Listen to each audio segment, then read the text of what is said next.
Okay, ladies and gentlemen, we need to go over some of this stuff here and what's been going on in my player before we get to the actual Spurs game. So, there's no spoilers. Let's go back. Let's see. Last time I showed you a game, it's loud.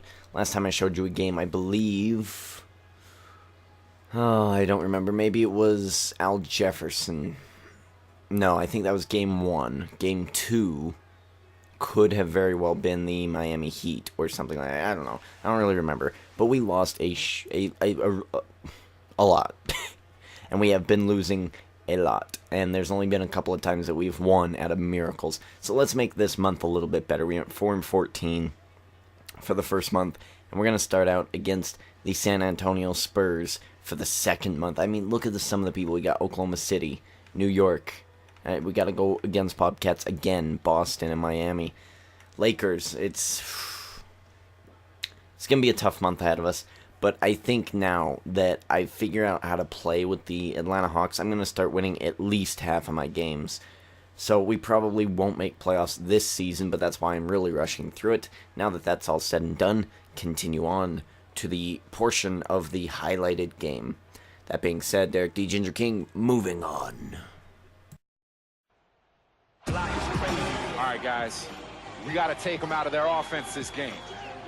And it all starts with Parker. I got that covered, though. He ain't going nowhere tonight. All right?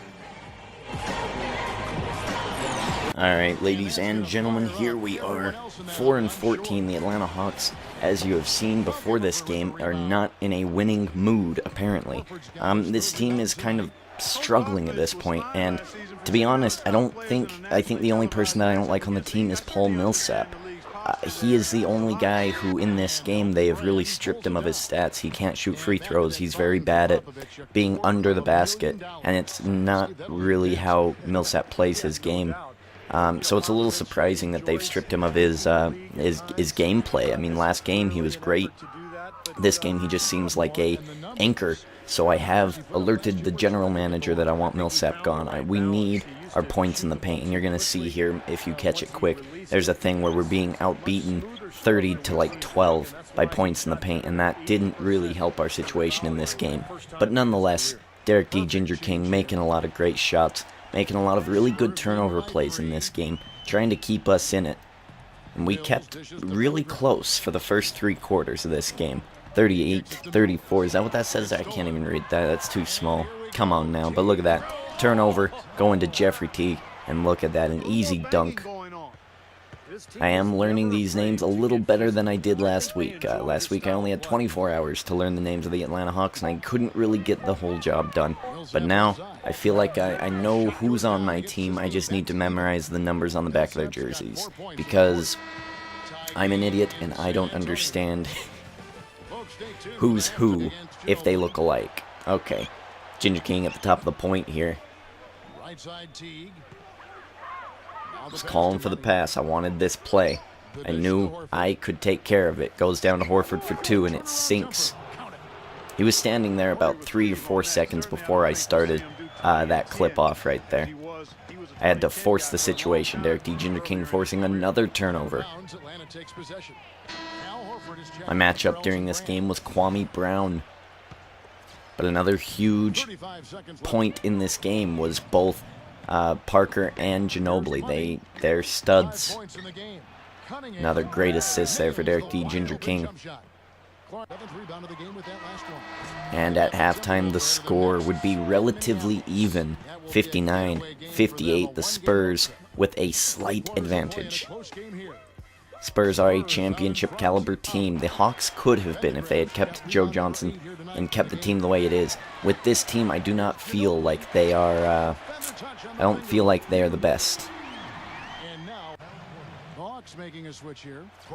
Alright, so here we go. An inbound play. Derek D. GingerKing going to the point, going to accept the ball. Gets Parker jumping and goes straight in, and that is one thing that I have learned to do quite well. When they jump, I attack or I try to get the foul. And I know that Parker is really good at stealing the ball and stuff, so I just decided to go in and have him foul me.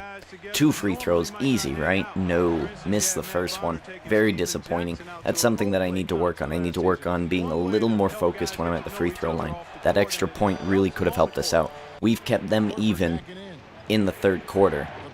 Up to the third quarter, but in the fourth, it just felt like things were slowly tipping out of our advantage. About 4:15 left in the fourth. Derek D. GingerKing looking to go down to Horford, waiting for him to get into a prime position to score here. Looked like a bad shot, but it does sink nonetheless. And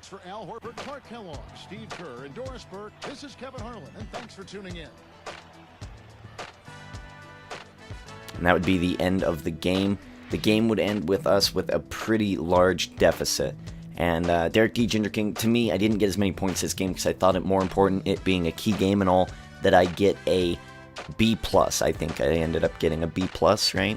I wanted to get as high as grade as possible because it's ×2. So if I would have gotten 10 more points, it would have only been 20 plus ×2, so 40 points. But instead, I went for the B+, and I got 100, which equals 200 points. So got to take advantage of that. Let's see what this guy's got to say.